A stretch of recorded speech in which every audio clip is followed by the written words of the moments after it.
మీరు ఇచ్చినటువంటి guide lines ప్రకారంగా మేము కొనాలి. మీకు అంత ప్రేమ ఉంటే, అంత అభిమానం ఉంటే, రైతుల మీద అంత మక్కువ ఉంటే, నిజంగా రైతాంగం కోసం మీరు మాట్లాడే పద్ధతి ఉంటే ఆ యొక్క గైడ్ లైన్స్ కొంచెం మార్చండి. మాయిశ్చర్ యొక్క విధి విధానాలు మార్చండి. అది కాటన్లో కావచ్చు, వరిలో కావచ్చు. ఆ ప్రయత్నం చేయకుండా అన్ని రాష్ట్రాల కంటే ఎక్కువ పంట పండించినటువంటి తెలంగాణ రైతుని ఈరోజు మీరు ఆగం చేయాలని ముందుకొస్తే అది మీ వినాశనానికి తప్ప వేరేది కాదు అని చెప్పి ఆ ఇరు పార్టీ నాయకులకి విజ్ఞప్తి చేస్తున్నాం.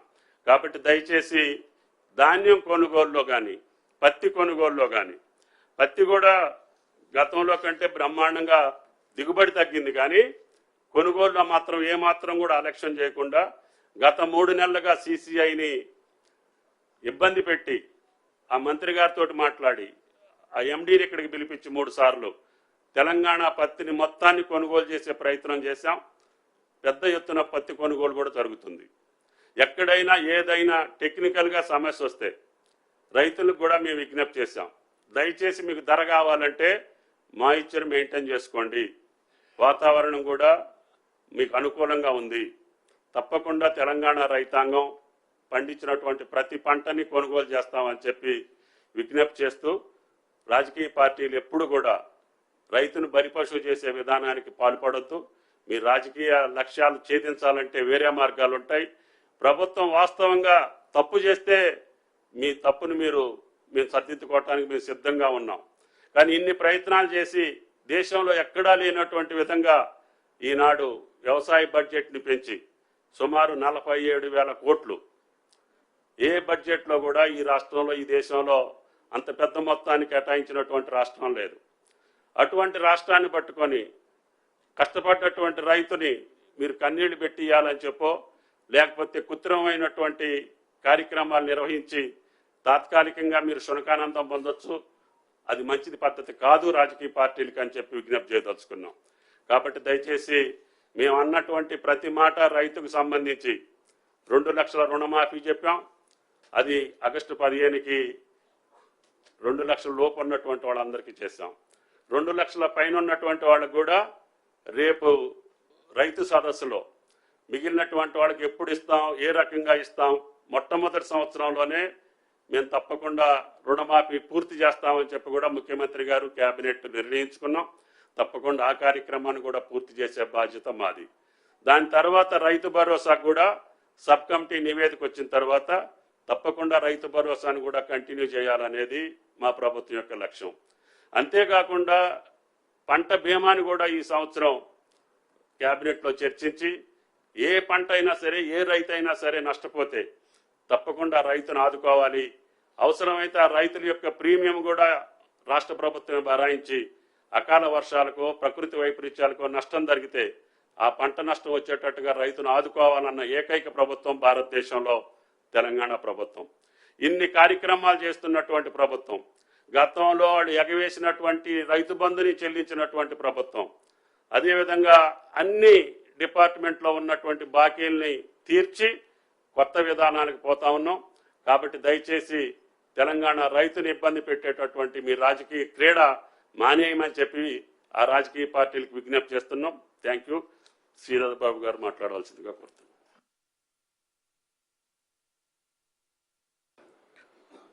పాత్రికేయ మిత్రులందరికీ నమస్కారం. ఇప్పుడే పెద్దలు తుమ్మల నాగేశ్వరరావు గారు ఈ రోజు వరకు కొనుగోలు విషయంలో, వరి కొనుగోలు విషయానికి సంబంధించిన అనేక అంశాలు మీ దృష్టికి తీసుకురావటం జరిగింది. ఒక ప్రక్కన టిఆర్ఎస్ పార్టీకి సంబంధించిన నాయకులు హరీష్ రావు గారు, ఇంకో ప్రక్కన కేటీఆర్ గారు వారి ప్రభుత్వ హయాంలో 10 సంవత్సరాల కాలం పాటు రైతులకు అన్యాయం చేసి వచ్చిన అవకాశాన్ని సద్వినియోగపరచుకోకుండా, రైతులకు మేలు చేయకుండా ముసలి కన్నీరు కారుస్తూ రైతులను రెచ్చగొట్టే ప్రయత్నం చేస్తూ ఉన్నారు. మేము హరీష్ రావు గారికి చెప్తా ఉన్నాం, ప్రభుత్వం ఏర్పడ్డ తర్వాత మా యొక్క సంకల్పన మరి వ్యవసాయ శాఖ మంత్రి గారు తుమ్మల నాగేశ్వరరావు గారు కానీ మా ముఖ్యమంత్రి రేవంత్ రెడ్డి గారు రైతులకు ఇచ్చిన ప్రతి మాటను నిలుపుకునే ప్రయత్నంలో మా కొన్ని ఆర్థికపరమైన ఇబ్బందులు ఉన్నప్పటికీ ఆర్థిక వ్యవస్థను ఇష్టారాజ్యంగా అడ్డగోలుగా ఆ రోజు టిఆర్ఎస్ పార్టీ ప్రభుత్వం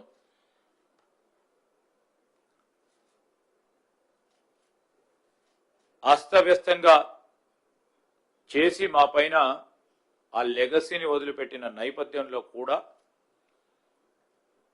నిధులను సమకూర్చే ప్రయత్నంతో ఒకటి రుణమాఫీ కానీ రైతుకు కావలసిన సౌకర్యాలను ఏర్పాటు చేసుకుంటూ ముందుకెళ్తా ఉన్నాం. అదేవిధంగా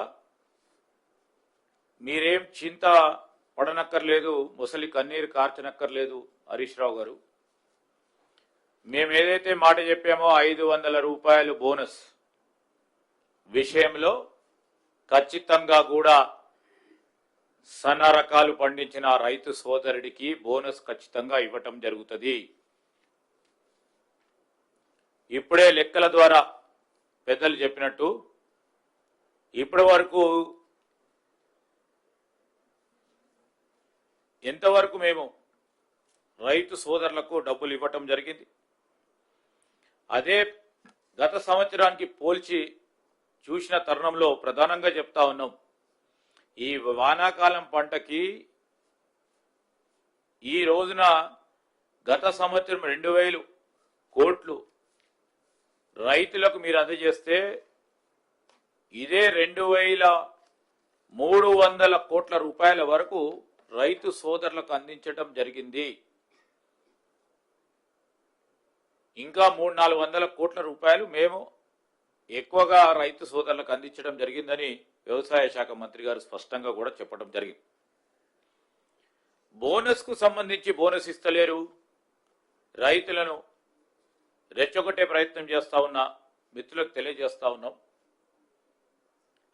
బోనస్ ఇవ్వకుండా ఎక్కడ పోదు, రైతులు చింతపడనక్కర్లేదు. ఎందుకంటే దానికి ఒక పద్ధతి ఉంది.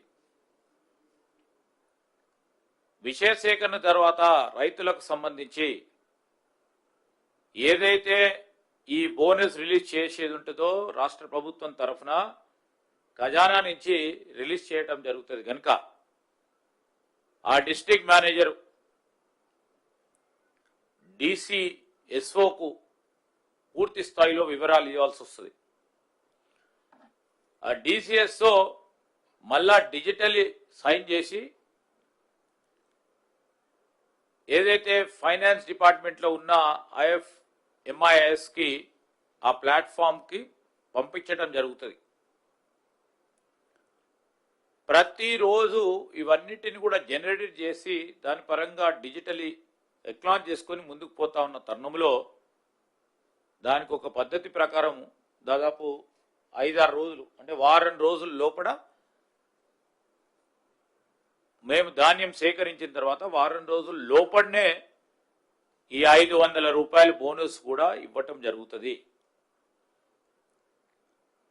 మొదటిసారి ఒక గొప్ప ప్రయత్నం తెలంగాణ రాష్ట్ర ప్రభుత్వం, మా కాంగ్రెస్ ప్రభుత్వం రైతులకు మేలు చేసే ఒక ప్రయత్నం ఏ రాష్ట్రంలో లేని విధంగా మీరు ఒకసారి ఆలోచన చేస్తే సన్న రకం పండించిన రైతు సోదరుడికి ఎకరానికి లెక్కలేసుకొని ఆ రైతు సోదరుడు చూస్తే ఎన్ని క్వింటల్లు పండిస్తే అన్ని క్వింటల్లకు సంబంధించిన ఈ బోనస్ వారికి మేము అందజేస్తున్నాం. అంటే ఎప్పుడు లేని విధంగా వారికి మేలు చేసే కార్యక్రమం మా తెలంగాణ కాంగ్రెస్ పార్టీ ప్రభుత్వం చేపడతా ఉన్న నేపథ్యంలో నిజంగానే వీరు చేస్తా ఉన్నారు. రైతుల్లో ఉన్న కొద్దిపాటి మాకు ఏదైతే ప్రమేయం ఉందో అది పోతుందని దుష్ప్రచారాలు చేస్తూ ముందుకు నడుస్తా ఉన్న తరుణంలో మీకు ఏదైనా ఉంటే సలహా చెప్పండి, సూచనలు ఇవ్వండి. రాష్ట్ర ప్రభుత్వంలో మీరు 10 సంవత్సరాల కాలం పాటు ప్రభుత్వంలో ఉన్నారు. మేము అనేక సందర్భాల్లో చెప్పినాం, మీరు ఆ రోజు చేపట్టిన మంచి ప్రాక్టీసెస్ ఏవైతే ఉంటాయో బేషిజాలు పోకుండా దాన్ని మేము ఆచరిస్తామని చెప్పినాం. అసలు మీకు బెస్ట్ ప్రాక్టీసెసే లేనట్టున్నాయి మాకు చెప్పడానికి. సూచనలు చెప్పడానికి కూడా సూచనలు లేకుండా 10 నెలల కాలయంలో ఎన్నిసార్లు ఎన్ని సందర్భాల్లో ప్రభుత్వం చేపట్టే ప్రతి కార్యక్రమాన్ని అడ్డుకోవాలనే ప్రయత్నం చేస్తూ ప్రజలను తప్పుదారి పట్టించే ప్రయత్నం చేపడుతున్న తరుణంలో ఇంతకుముందు పెద్దలు చెప్పినట్టు ఈరోజు కనీస మద్దతు ధర, దానికి తోడు రాష్ట్ర ప్రభుత్వం ప్రజలకు ఇచ్చింది, రైతులకు ఇచ్చిన మాట బోనస్ ను ఖచ్చితంగా ఇవ్వటం జరుగుతుంది, ఇస్తా ఉన్నాం. దాదాపు ఇప్పటి వరకు మరి 33 కోట్ల రూపాయల వరకు ధాన్య సేకరణకు సంబంధించిన ఈ బోనస్ ను కూడా రైతు సోదరులకు వారి ఖాతాల్లో ప్రాసెస్ చేయబడతా ఉన్నాయి. ఎన్ని వందల కోట్ల రూపాయలైనా స్పష్టంగా ముఖ్యమంత్రి గారు, వ్యవసాయ శాఖ మంత్రి గారు అనేక సందర్భాల్లో కూడా చెప్పడం జరిగింది. పౌర సరఫరాల శాఖకు సంబంధించిన మంత్రి గారు ఉత్తమ్ కుమార్ రెడ్డి గారు కూడా బోనస్ ఖచ్చితంగా ఇచ్చి తీరుతాం, మా మాటపై నమ్మకం ఉంచుకొని